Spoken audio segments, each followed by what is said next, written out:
your cast of the Why So Serious show on BlazeRadioOnline.com.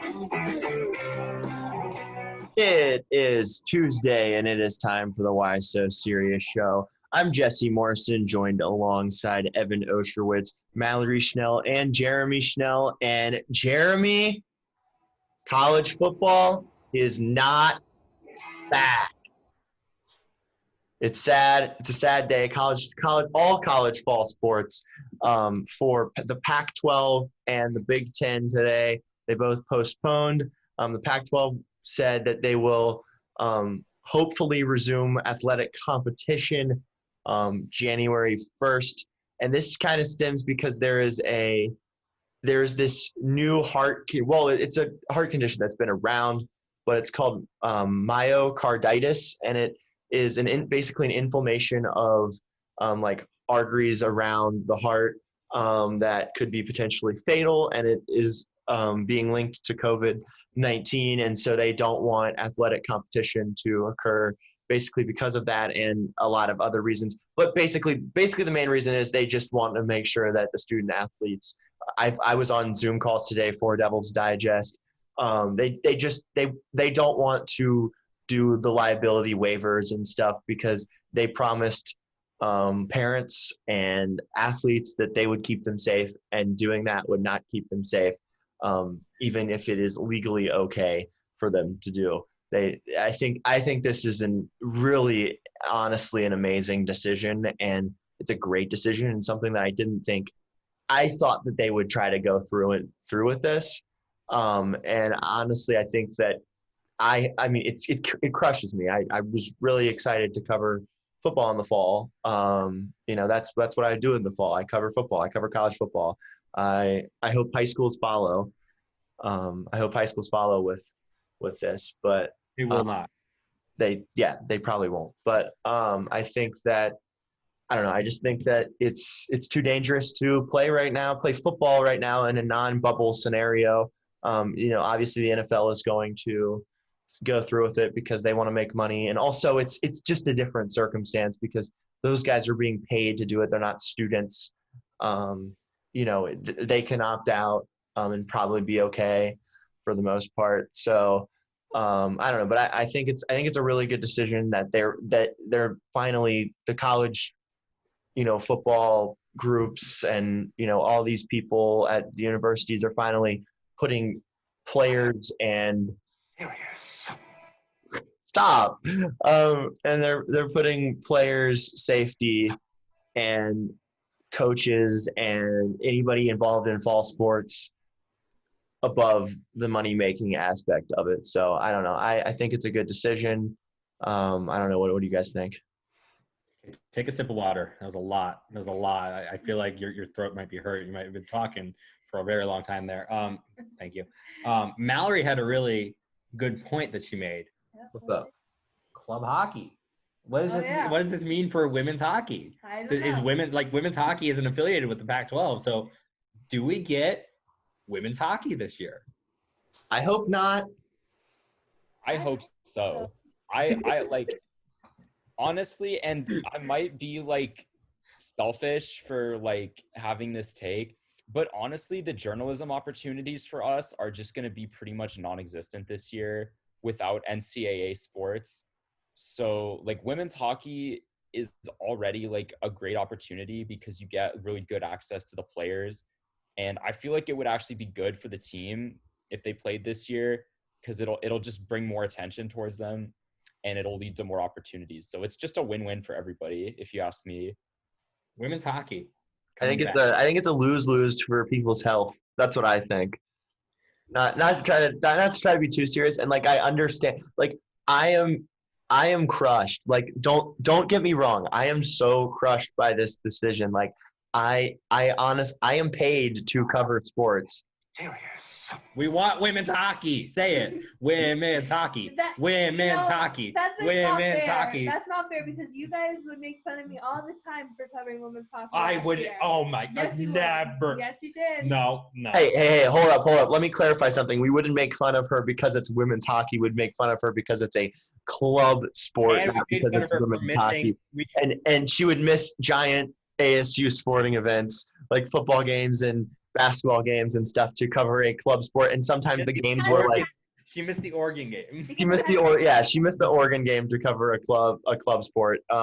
So no, that It has is nothing to do. We understand that You the guys women's hockey. hate. You guys hate women's hockey. Just no. like I just think that ASU should upgrade it to a D1 team, and then that it should be covered if it's a D1 team. But until it's a D1 team, it shouldn't be covered because it's a club sport, and you Put it on shouldn't the cover club sports.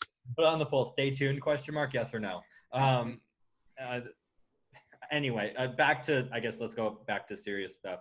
I'm glad that they are taking some time to, get this right. They don't want to have, especially with the NCAA, they don't want to have all this liability on their shoulders. And they have a big responsibility as it is being the NCAA for collegiate athletes to keep them safe. Hold up. Did you say the NCAA made this decision? Because the NCAA did not make this decision. It was just the Big 10 and just the Pac-12. The SEC and Big 12, that's another topic of conversation. They want to go through with fall sports.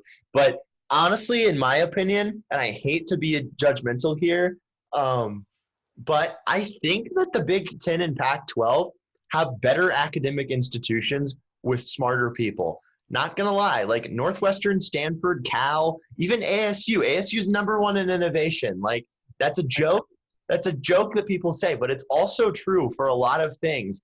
And so I think that Ivy League schools. the Ivy League schools, yeah, the conferences that still want to go with this are a lot of the schools with, Mississippi. Georgia's a really good school, but the rest of the SEC schools, Florida's a really good. Florida's a very good school. Vanderbilt's a very good school, but I could see Vanderbilt, pulling out and not, playing. Well, Florida's also a very good school. Yeah. I mean, all of these big schools are pretty good schools, but sure. What'd you say? I said I wouldn't put UF up there with Vandy, but no, good It's enough. close. No, it's a very good school. Yes, yeah. All of these big, academic institutions are relatively good schools, but there's like these super prestigious ones, and the Pac-12 at least has 2 of those in Stanford and Cal. Yeah, and Stanford and Cal are very, very good schools. So, and USC is a great school. So I don't know. I think that it might be Pac-12 and Big 10 schools just being Big 10's get Northwestern.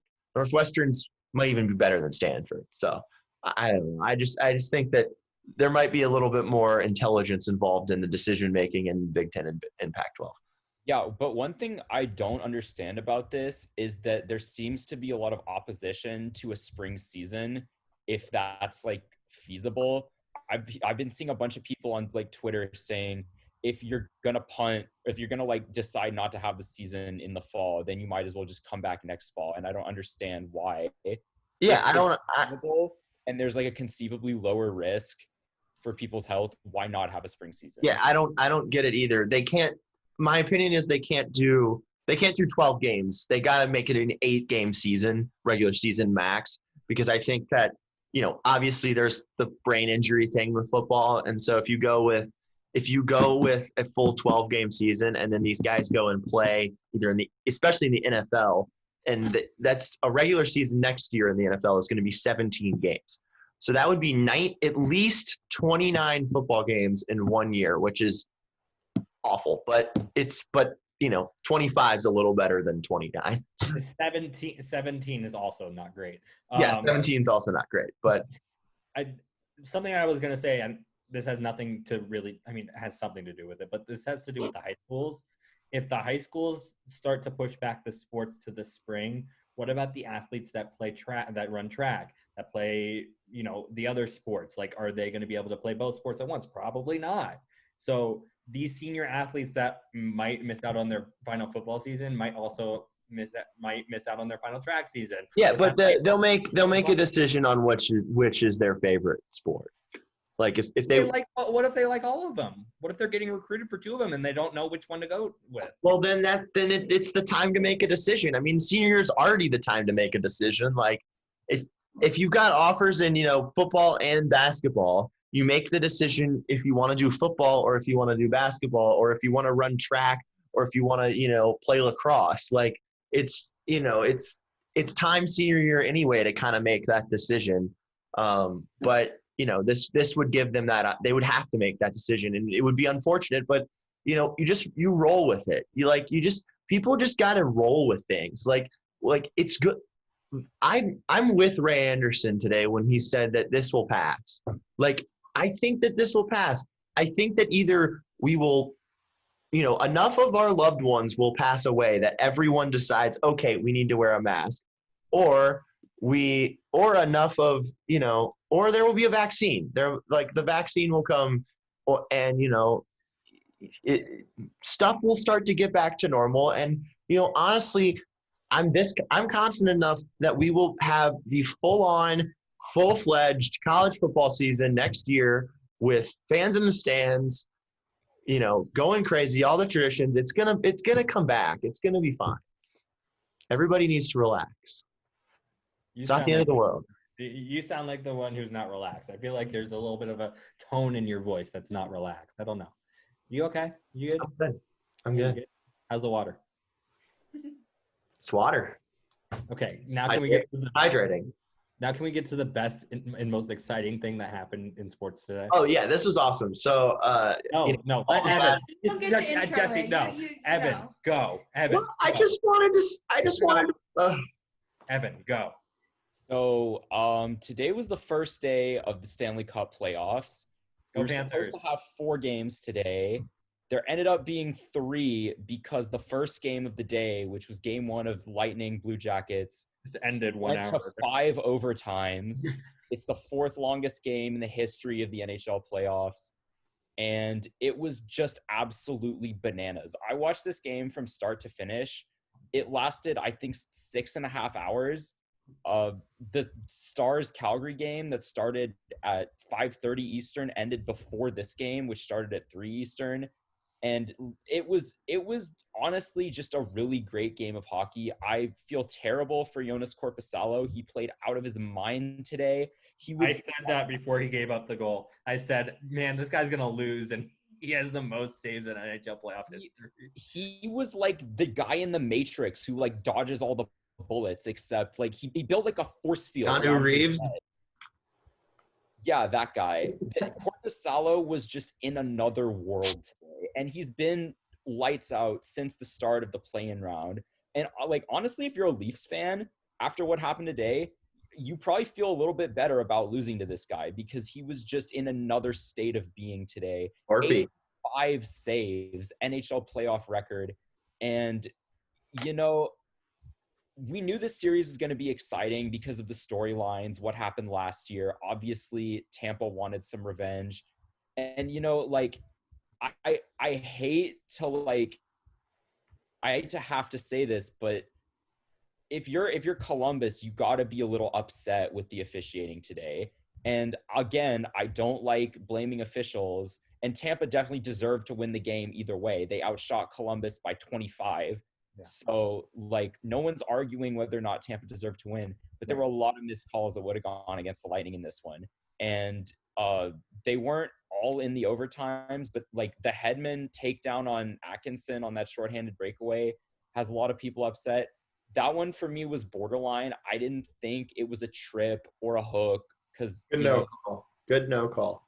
Yeah, at first, in real time, it looks like a penalty, but if you watch the replay, his stick doesn't hook him. The blade of the stick doesn't go around his hands or midsection. It's not a trip. He doesn't trip him up with the skates or with the stick.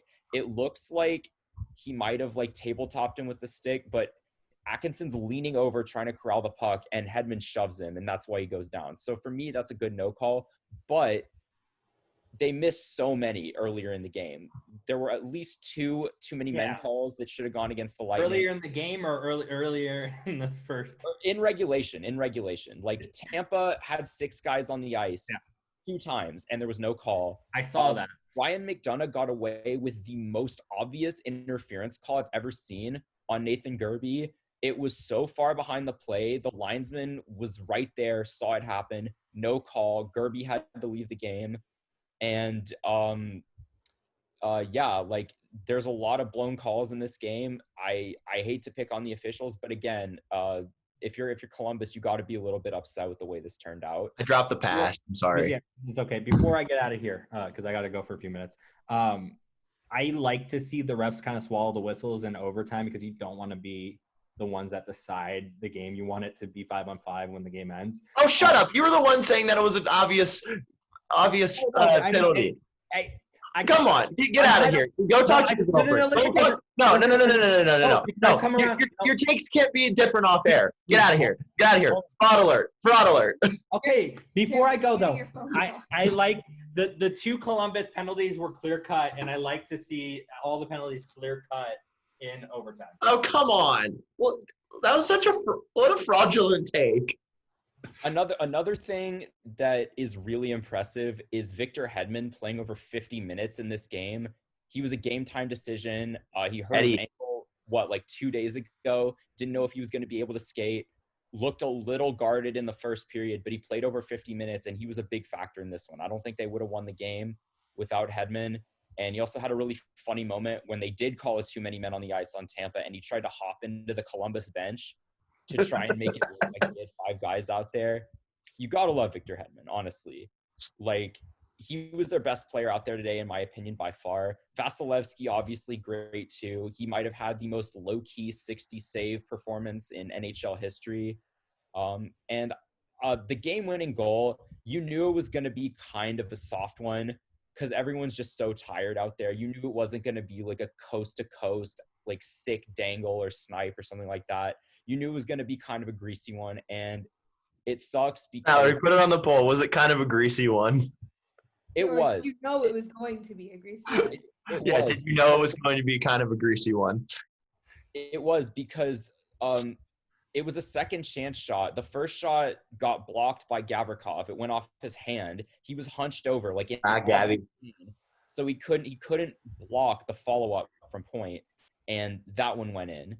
It was Korpisalo had a chance to make a read on it. Probably could have made the save, but again, he made 85 saves today. It's hard to blame him for that one. And, I am really not sure what to expect for game 2.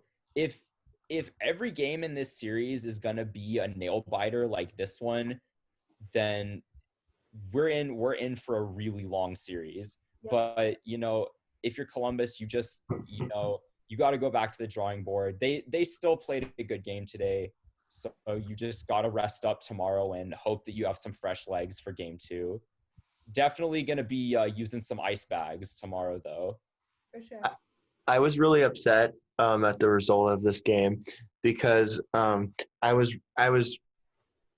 really banking on a 6th overtime. I was hoping for 7 overtimes because I wanted it to break the longest hockey game of all time. Evan's Montreal Maroons played in that game in 1936. What happened to the Montreal Maroons, or are they just the Canadiens now? That was a different franchise that folded long before I ever came into this. Oh, I thought they might have been the same team.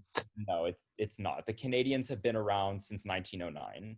I figured that too, because they had the awful striped uniforms.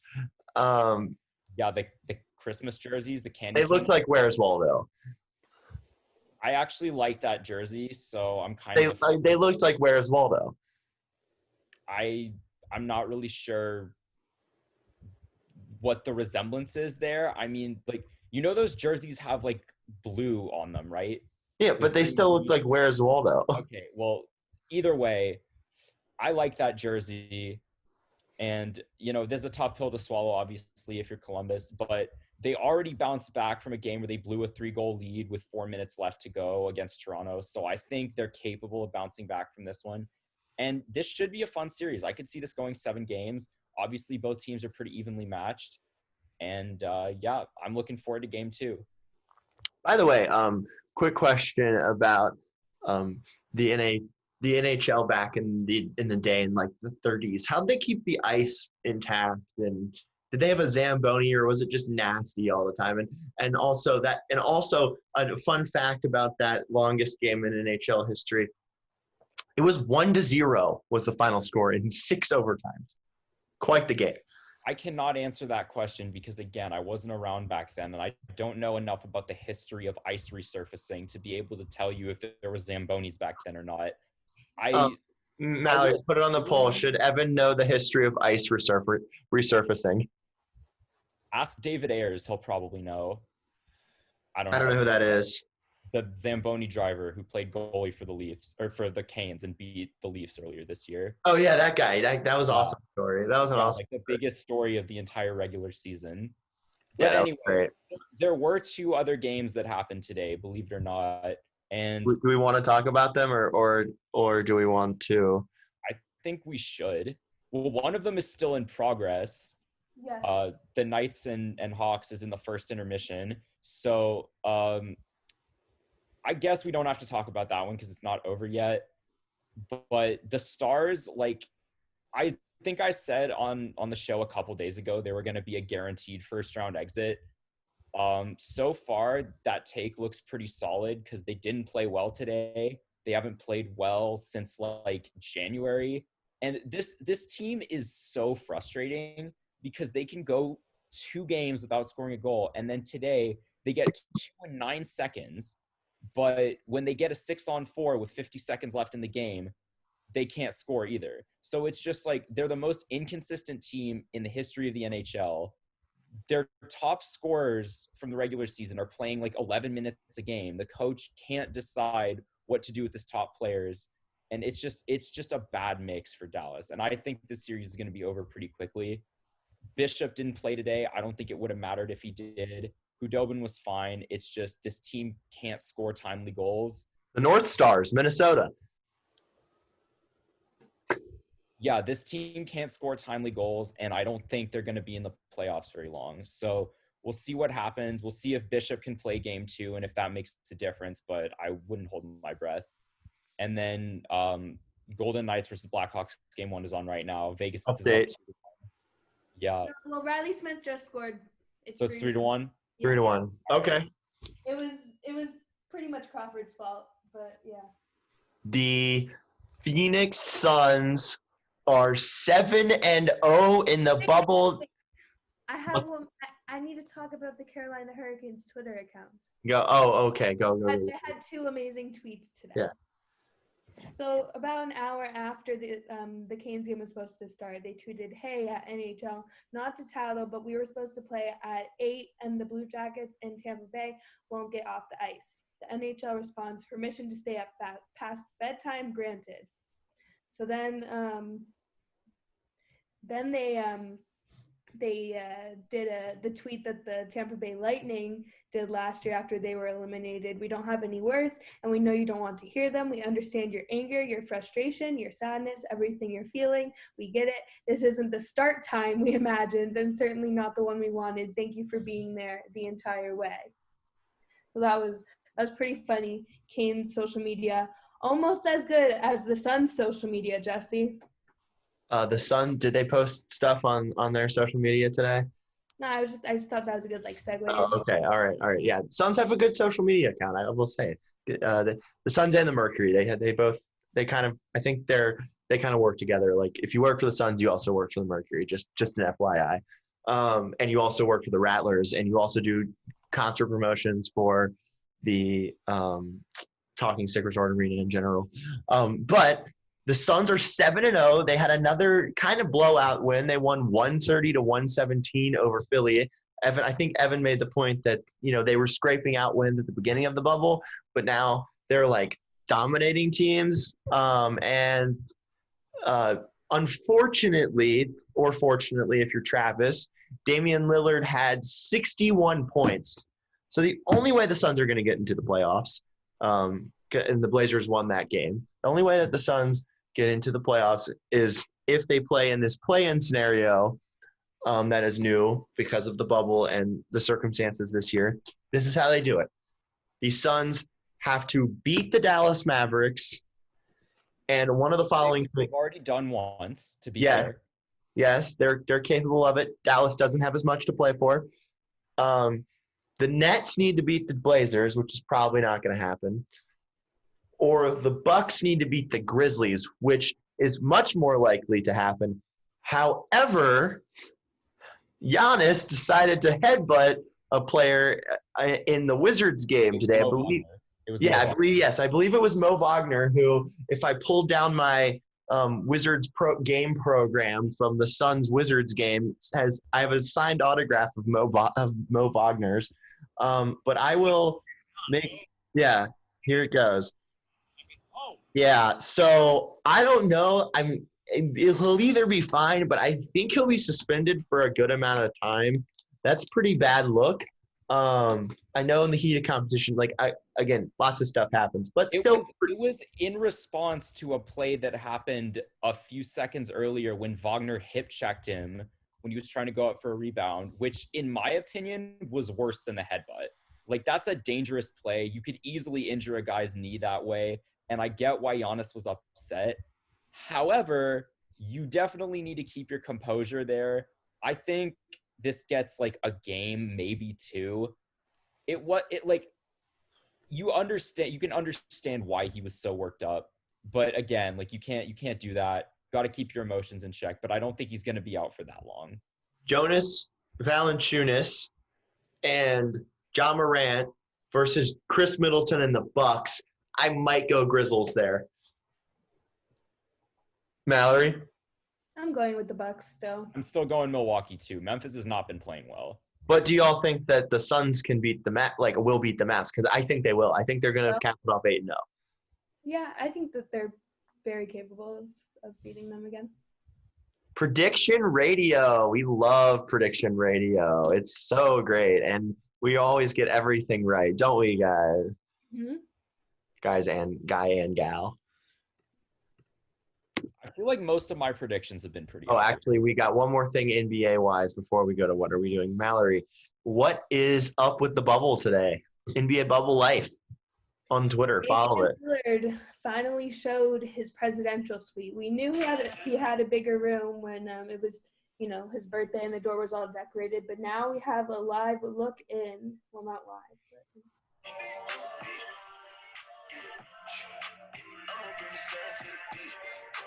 Is this his own rap music? I don't know.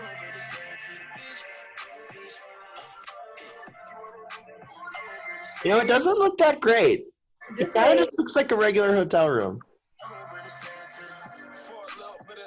Why it's with the extra toilet? It's a bidet. Oh, it's a bidet. Okay, I got you.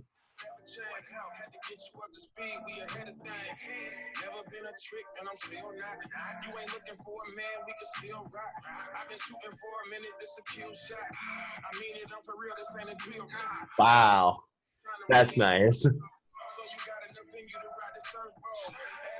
It's like an apartment, a really nice apartment too. It's a presidential suite. Wow.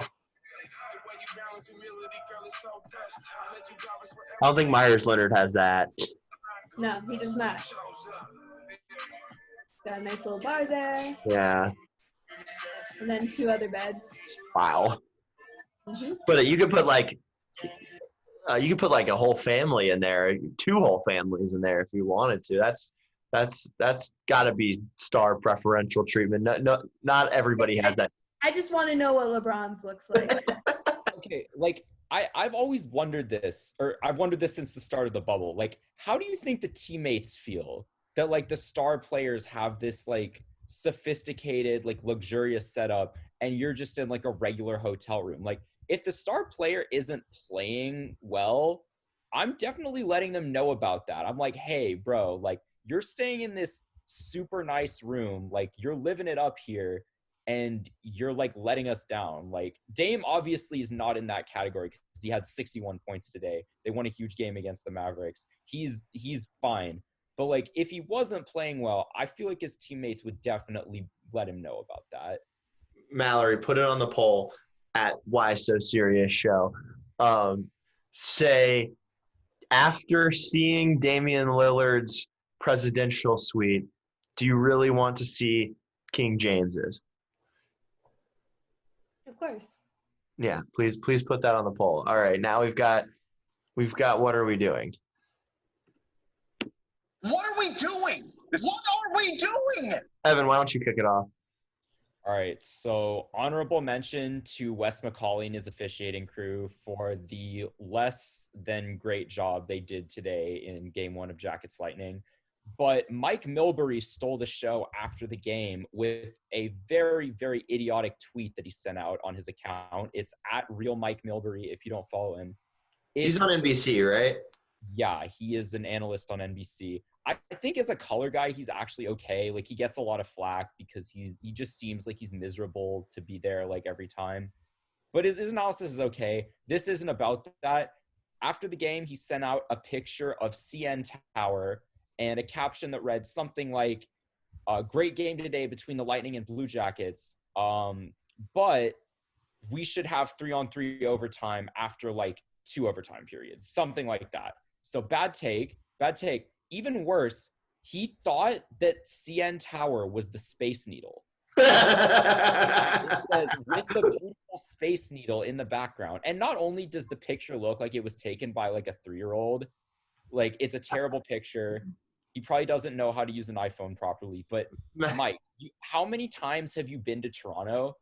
Like, he played in the NHL. He played for the Bruins. He saw the Leafs a lot during his career. You should know what CN Tower is, and you should definitely know that it is not the same thing as a Space Needle. So, Mike, I gotta say, what are you doing on that one? That's just Mallory, put it on the poll. Are the CN Tower and the Seattle Space Needle the same?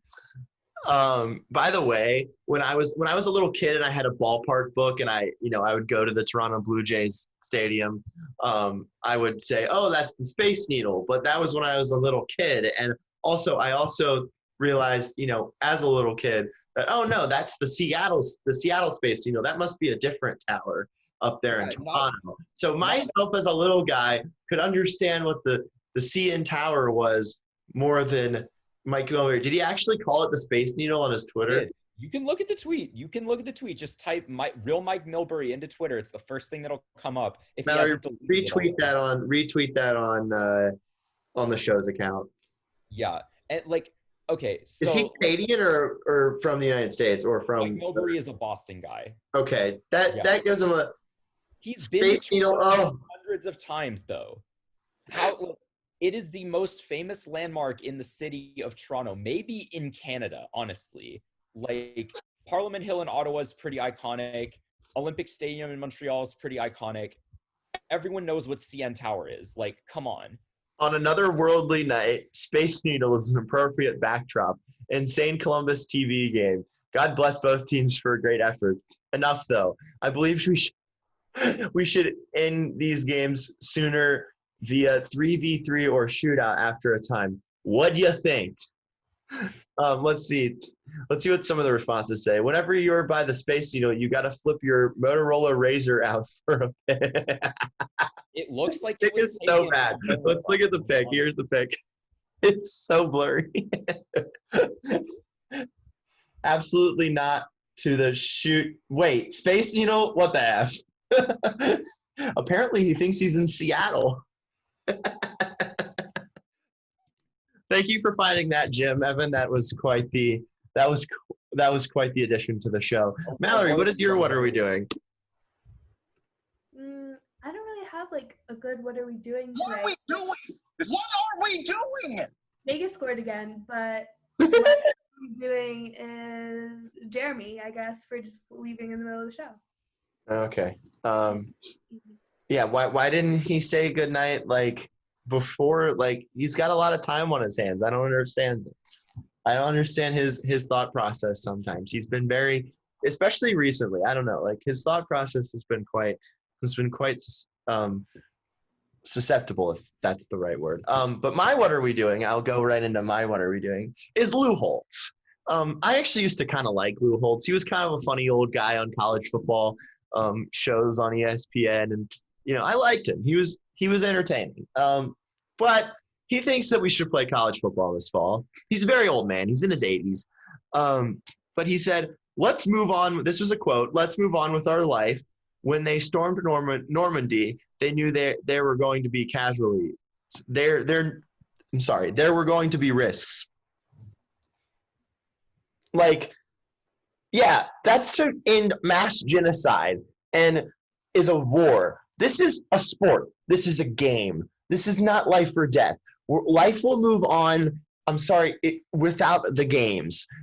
So Lou, we do not need to have people dying so that you can see an already dangerous sport be played and some dude can run the ball on 3rd and 1. That is not as important as, ending mass genocide. So, dude, what are we doing? What are we doing? I'll go a second time for Jeremy since he's not here. Rick Bowness, the interim head coach of the Dallas Stars, played Dennis Gurianov 14 minutes today after he was the leading scorer in the regular season, won them their only game in the round robin tournament in a shootout, scored a goal in this game, and he still didn't get 15 minutes of ice time. He had the 6th highest ice time among Stars forwards. Bonus, when are you going to learn to use your best players? Seriously. Also, I just wanted to say that I am not What Are We Doing Alex today because he's watching his team play, the Hawks. It's okay. It's okay. He cannot show up if he doesn't want to. But Major League Baseball, there was speaking of Canada and Toronto, the Blue Jays aren't allowed to play in Toronto this year, so they're playing in their AAA ballpark Why you changed your hat? in Buffalo. How's it going? It's good. Jeremy, you came back. Did you have a What Are We Doing before we moved to baseball? How's it going, guys? It's good. Jeremy, do you have a What Are We Doing before we go to baseball? Yeah, it has to do with baseball, actually. It's Major League Baseball having the same umpiring crew umpire the same teams over and over and over again. It's a safety thing. I don't care. Your takes are terrible today. Dude, that strike zone was horrendous from that umpire today. Horrendous, bro. And it made it so that the Marlins lost. Okay. All right, whatever. I'm going to show it. I'm going to show this strike zone, and you tell me that. How is that? Pitch number 5, a ball. It's not. It's bad. It's a bad take. Pitch number 2 isn't even a ball. It's a bad pitch. You're right. You're right. But the whole take of that they shouldn't have the same umpiring crews over and over again. No, what they should have is an automated strike zone, and Yes. we know that for a fact. Even though it would unfortunately take away basically all ejections, so that's unfortunate. However, I wanted to move into other baseball topics. And I'm going to share my screen for this one. And here is the view of the Toronto setup today in Buffalo.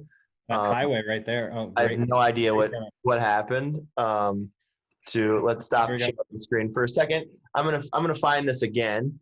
Great setup. Yeah, it is a great setup. It looks great. Hold on. There's also another picture. You can find that picture, and I'll find another Yeah, picture. let me make sure it's blown up, so we can show exactly what it looks like in Toronto. And I'm sorry, I keep wanting to say Toronto, but no. Here's the setup in Buffalo. It's a very nice ballpark there. It looks good. If you see right here, there it is. It looks good. I think it's a good look. I don't think there's any issues with this. I don't know. What are you guys' takes? They did well with the cardboard cutouts. The tents for the social distancing look good. The scoreboard looks really nice. I'm guessing they put in major league quality lights, even though these don't really look like them. But yeah, I'm sure it's fine. What do you guys think? It's passable because of the circumstances, but you can still you can tell it's a minor league ballpark. Yeah, of course. Nice view. It's still worse than it's probably better than a spring training park at the end of the day. It's a nice view from behind home plate. It's about the same, but again, they didn't have a lot to work with here. I think they did a pretty good job with what they were given. So I'm not going to complain about it too much. This is a nice view from behind home plate. And then the Marlins said, we were told there'd be buffalo. And then the Blue Jays posted this. By the way, that's a bison. Buffalo is a buffalo is a water buffalo.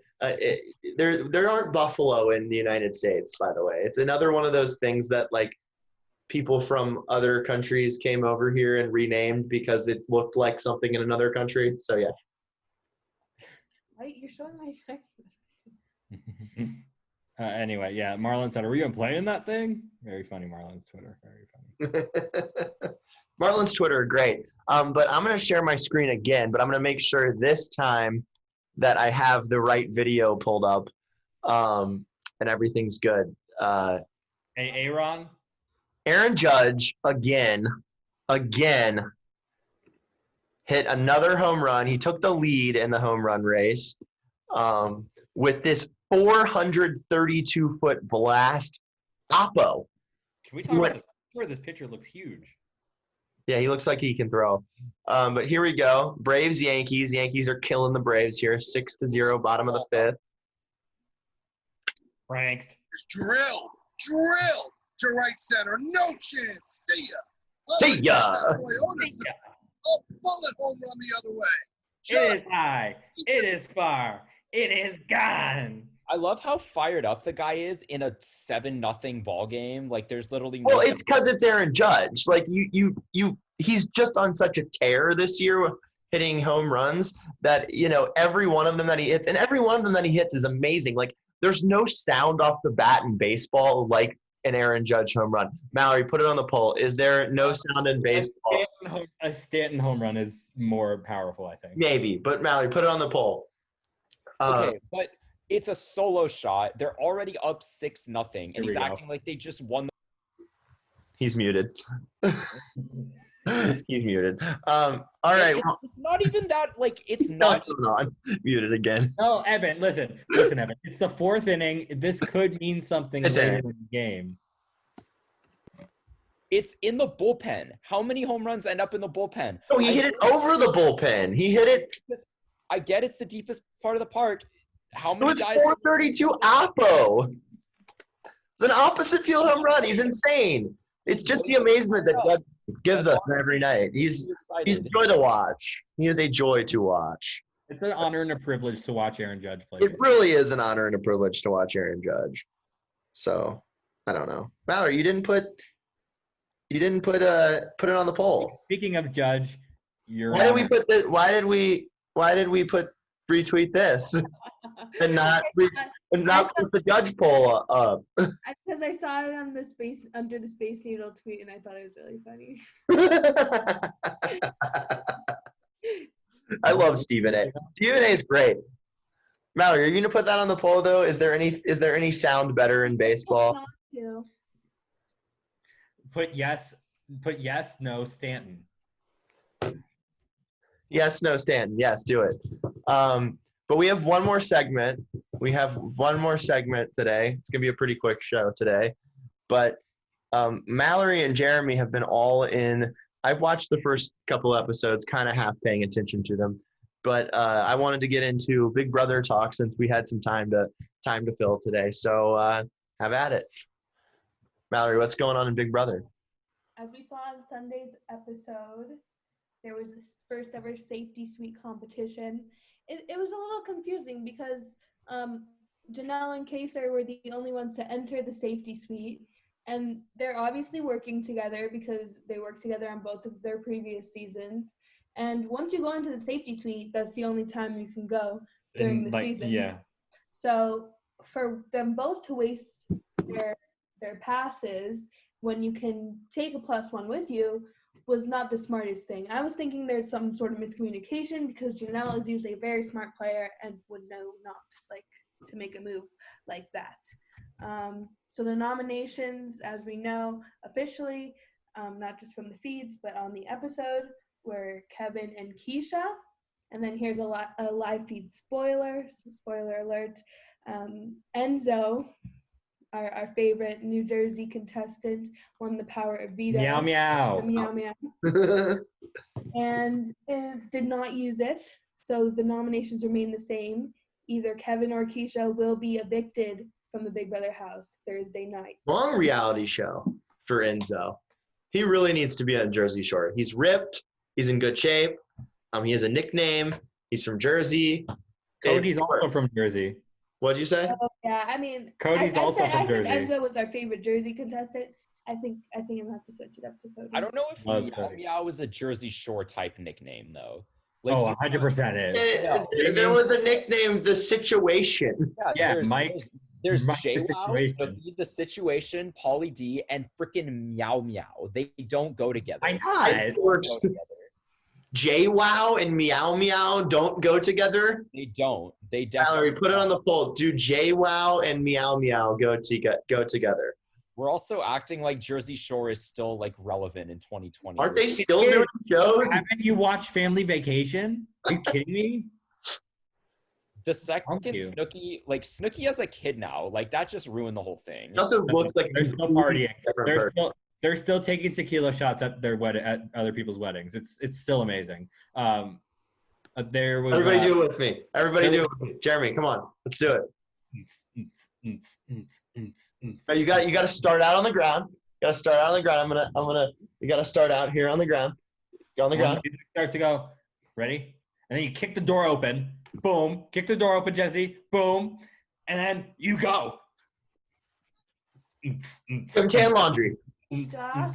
Anyway, one of the latest episodes that I've watched was it was a wedding. Wait, why are we talking For- Jersey Shore? I don't. What's wrong with that? What are we doing? What's wrong? I don't see what the problem is here. It We was love a Jersey Shore. wedding, and everybody was crying at the end of the wedding because there was all the drama. They were yelling at each other. The Staten Island people were booing the Jersey Shore people. It was a lot, dude. And then the boys tried to bring everybody back together and did like a surprise dance. And it was a Jersey lot of Shore fun. talk in 2020. That's what Jeremy. I'm saying. Like, Come on, do it, Jeremy, do it. Come on, yeah. Woo! No anymore. Mallory, do it. Evan. No? Okay. All right. So no for me. It's a no from you. Okay. All right. Well, Mallory, do you want to update the polls? Sure. Loaded show today. New episode tomorrow night of Big Brother, by the way. Interesting conversation. Glad we had it. Interesting. Stay tuned? Question mark. 100% yes. Did you know the game-winning goal in the Tampa-Columbus game was going to be a greasy one? 80% yes. Should I Evan got a know- like on that one from a random person too. Should Evan know the history of ice resurfacing? 75% yes. There's 4 votes though, so I don't need to know that. Is what that means. Small sample size. The 3 votes yes were me, Jesse, and Mallory. not real. I voted no, by the way. So the 4 votes, none of them count. None of them count. After seeing Dame's presidential suite, do you really want to see LeBron's? 71% yes. Like some people don't want to see it. Okay. Are the CN Tower and the Seattle Space Needle the same thing? 100% no. I'm glad they know that. Is there any sound in baseball like an Aaron Judge home run? 0% yes, 60% no, 40% stand. All right, that'll do it for this latest episode of the Why So Serious Show. Make sure to follow us on Twitter at the letter Y and then So Serious Show. Yeah, we'll talk to you tomorrow. Night, Canada.